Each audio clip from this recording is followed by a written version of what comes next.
Welcome back, everyone. In today's video, I have something special for you. There has been a lot of shorter stories that have been submitted to me. I have been collecting them up till this point, and in today's video, I will be making a compilation of all of them together. Let's dive into the stories.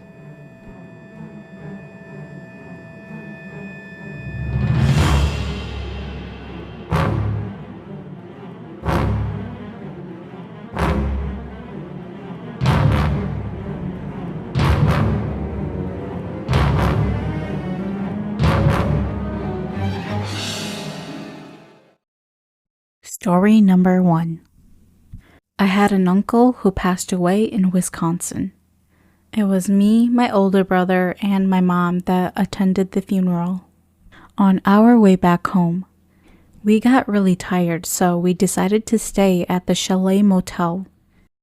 This place was right outside of Milwaukee, in the city of Mequon. We booked a room that had 2 full-sized beds. My brother and I shared one of the beds, and then my mom slept on the other one. My mom and my brother fell fast asleep. I kept noticing that every 30 minutes I would hear a soft thump from the bathroom, like someone was gently knocking on the door. I didn't think much of it though, I just wanted to fall asleep, which I eventually did.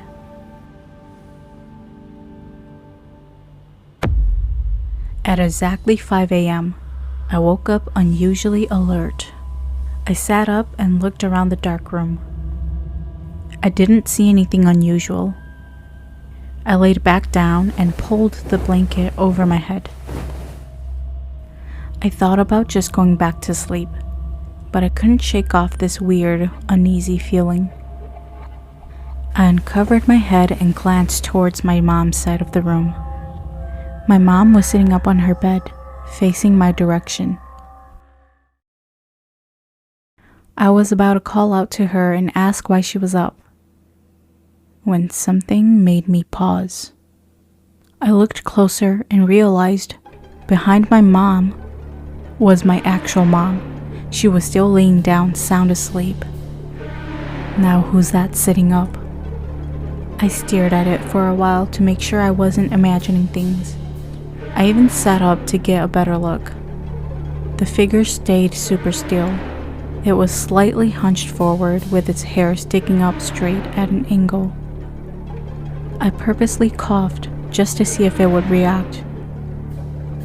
As soon as I coughed, the figure slowly laid down next to my mom and disappeared. For a few seconds, everything was quiet. Then,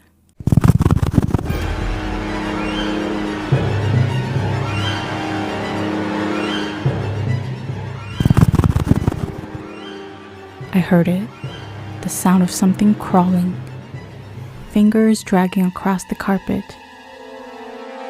I freaked out, so I turned on the bedside lamp. The room was empty. There was nothing in sight. My mom and brother woke up. They asked why I turned on the light. I didn't want to scare them, so I told them it was nothing. I turned off the lights, and we all went back to sleep. Just as I was about to fall asleep, I felt the presence of a woman near the foot of my mom's bed. I could feel her coming closer and closer to me. I heard a soft buzzing sound right next to my ears. Then it turned into a painful ring. She was on me. I couldn't move. At that point, I was too tired to fight. I gave in and just went to sleep.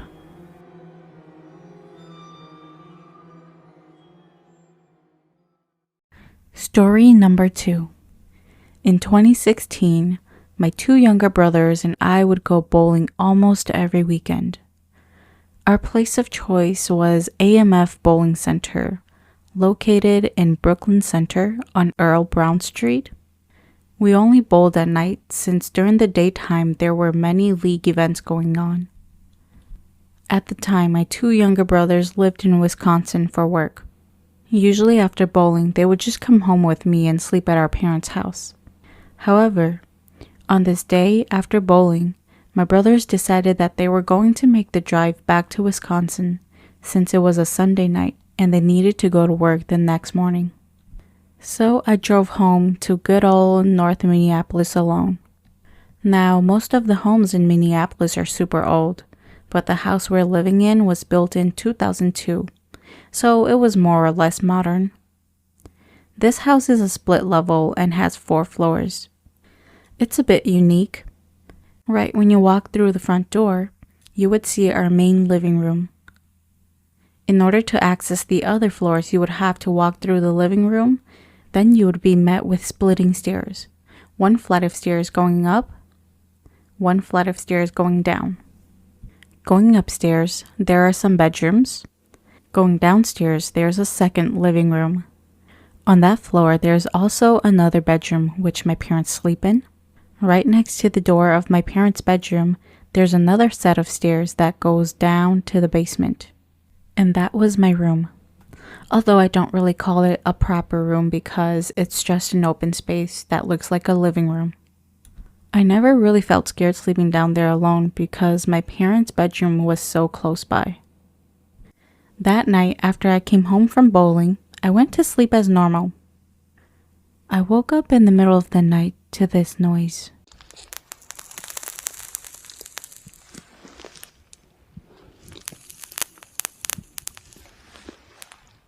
Being half asleep, it took me some time, but I finally realized that they were footsteps coming down the stairs.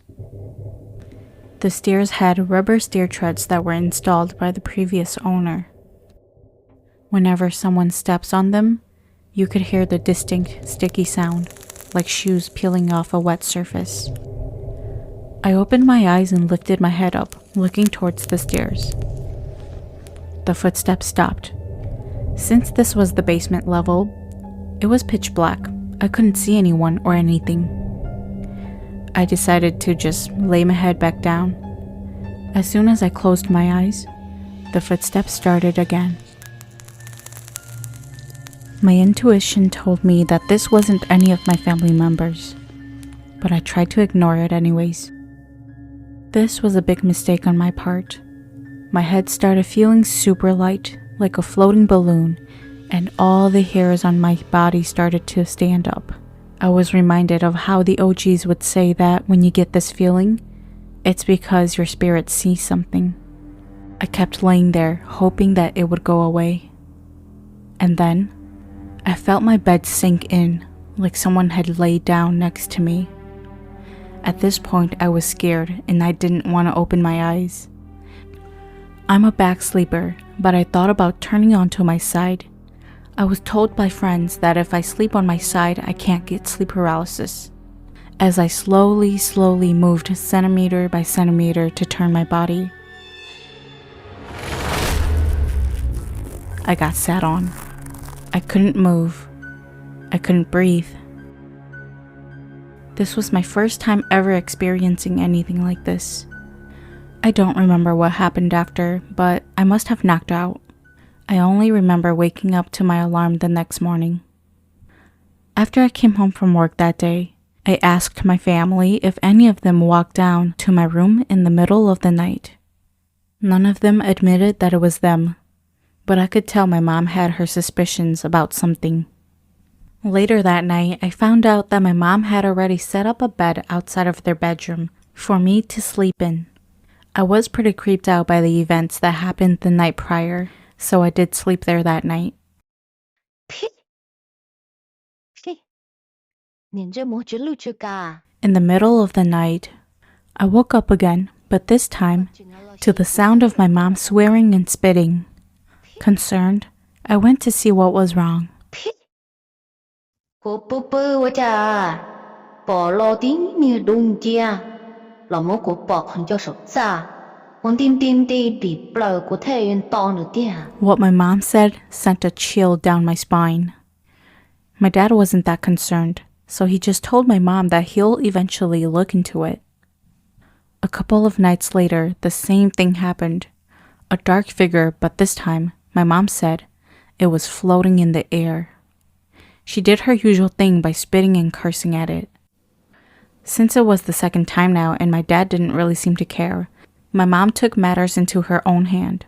The next day, she went ahead and blocked Jay.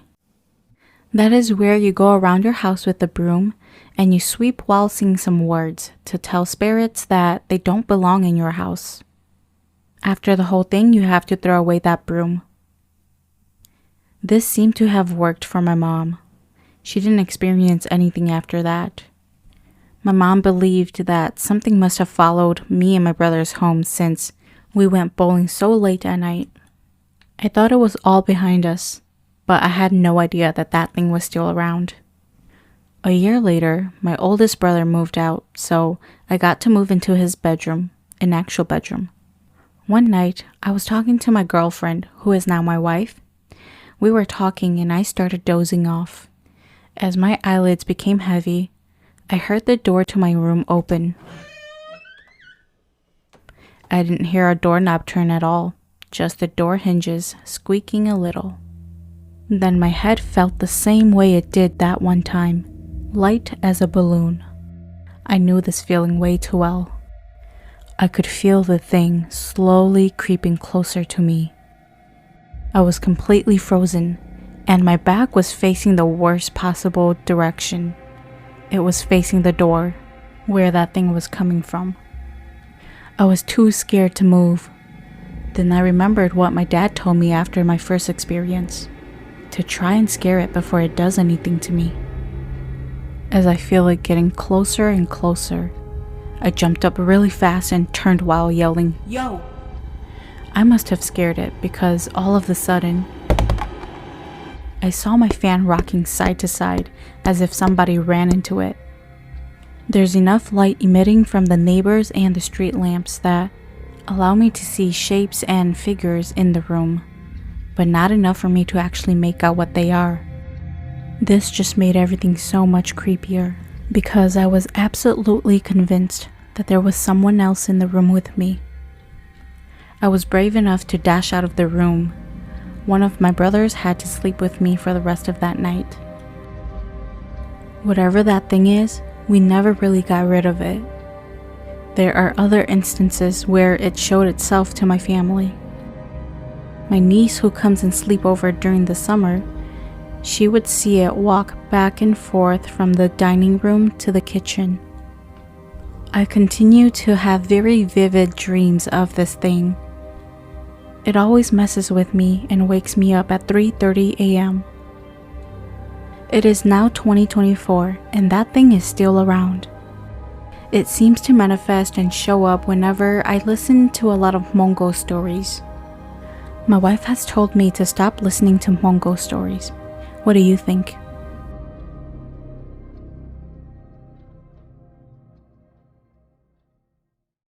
Story number 3. I live in Anchorage, Alaska. I used to work as an ER registrar back in 2017. I won't be naming the hospital, but if you live in Anchorage, you will know which hospital I'm talking about. As an ER registrar, I deal with a lot of the front-end paperwork. A big part of that is working through the registration process with whoever comes into the ER. This was only a part-time job. My shifts were only on weekends, and I worked from 6 a.m. to 2 p.m. I'm the only one that's scheduled to work in the morning, so every weekend when I arrive at work, I am alone. I went into this role knowing that I'll be working for a place that holds a lot of spirits, but I never once thought that I would actually run into anything. One morning, I badged in as usual and entered the registration office. All the lights are motion sensor activated. As I entered the office, the lights came on. I began with my morning routine of counting all the money and setting up in case anybody walked into the ER. Once I completed my morning tasks, I walked to the patient seating area to see if anybody needed registration. The lobby was empty. It seems like it was going to be a slow morning. I made my way back into the office. In this office, there is the front desk where I sit at. Additionally, there are 4 rooms, each with its own door. The 4 rooms are lined up next to each other. We use these rooms when needing to talk about confidential information with the patient. I didn't expect anyone to come in until at least 8 a.m. to 10 a.m., so I went into one of these rooms. I turned on the computer that was in the room. It was really quiet, so I played some music on YouTube, and then I started checking my work email. While I was in the room, I did leave the door open in case there was any patients that came in. Since I wasn't moving around, after a while, the lights out in the office turned off, leaving only the light in the room I was in.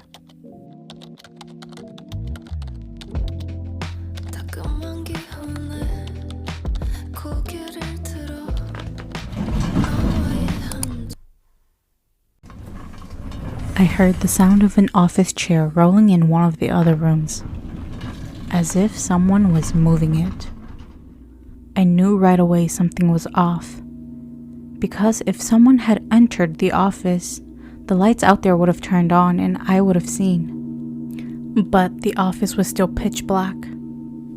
I turned off my music and peeked out of the room. As my head poked out of the room, it created motion, triggering the lights out in the office to turn on.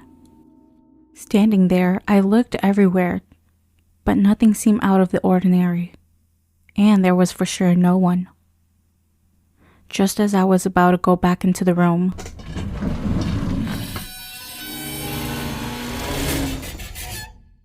an office chair rolled out of the room that was right next to the one I was in. As if the situation wasn't already terrifying enough, the lights out in the office suddenly switched off, almost like someone had done it on purpose. There was no way they should have turned off that quickly, even if they were motion-censored lights. I ran back to the computer desk to go grab my phone and my notebook. As soon as I got them, I was ready to get out of there. I mentally prepared myself. Just as I was about to step out of that room, the same chair rolled right across the doorway. I bolted through the dark office. For whatever reason, the lights refused to turn on anymore. I had to rely solely on the dim glow from the exit signs to guide me. I could hear behind me the chair was still rolling.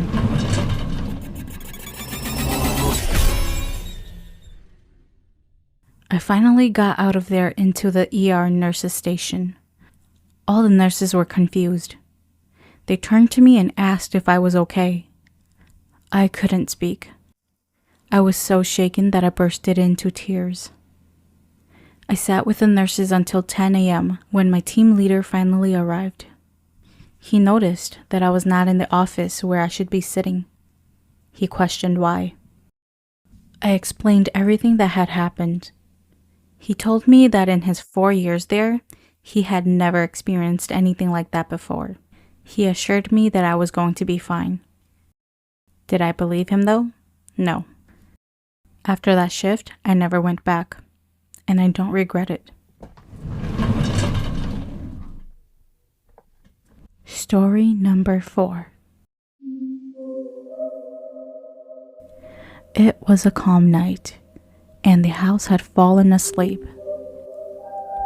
My room was pitch black, with the smallest blue nightlight illuminating a small area by the door. I had fallen asleep when suddenly I awakened.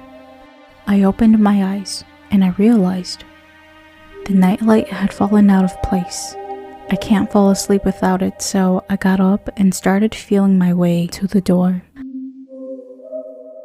I started feeling around to see if I can feel for the nightlight that had fallen, when the door creaked open. I turned to look at the door. Through the small crack, I saw my nightlight in the living room. I stood up and started walking towards the living room.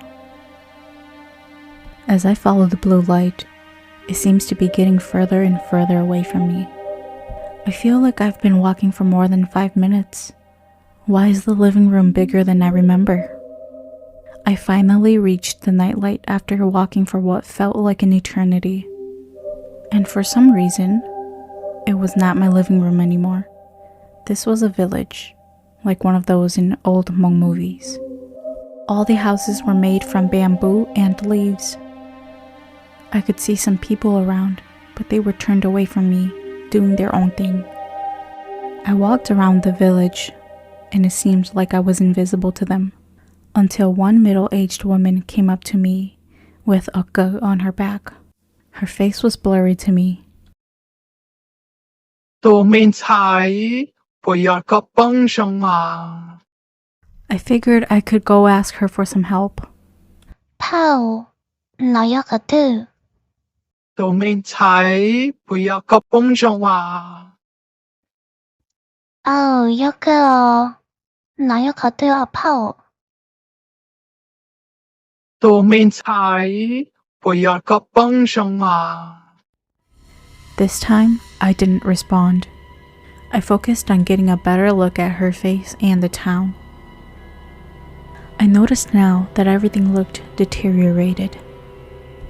The houses and village had all been broken down and dirty, like no one had been there for a long time.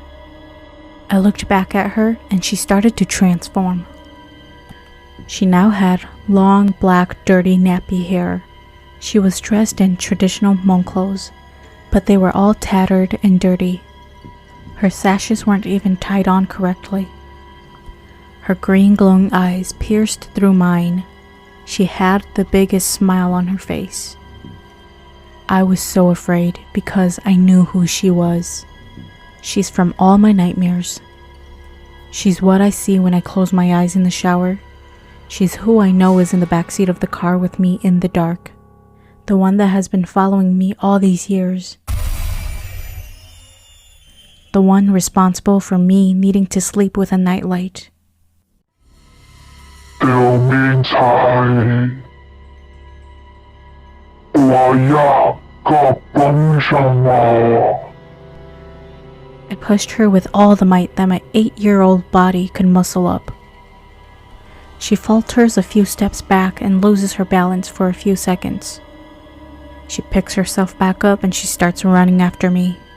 I ran as fast as I can towards the way that I came from.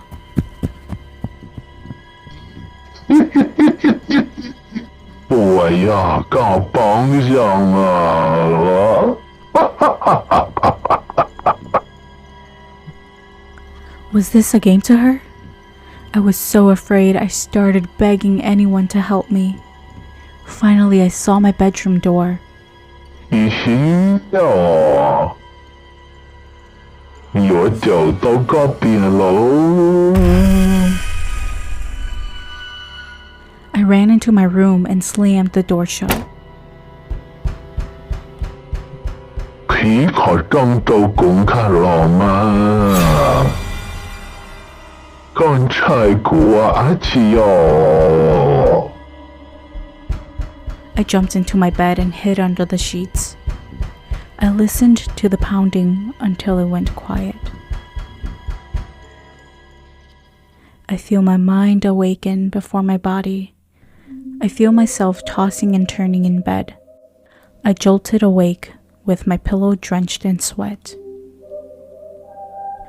Little did I know, I would cross paths with her again 9 years later when I turned 17. Only this time, it would be far more terrifying, and something much darker was waiting.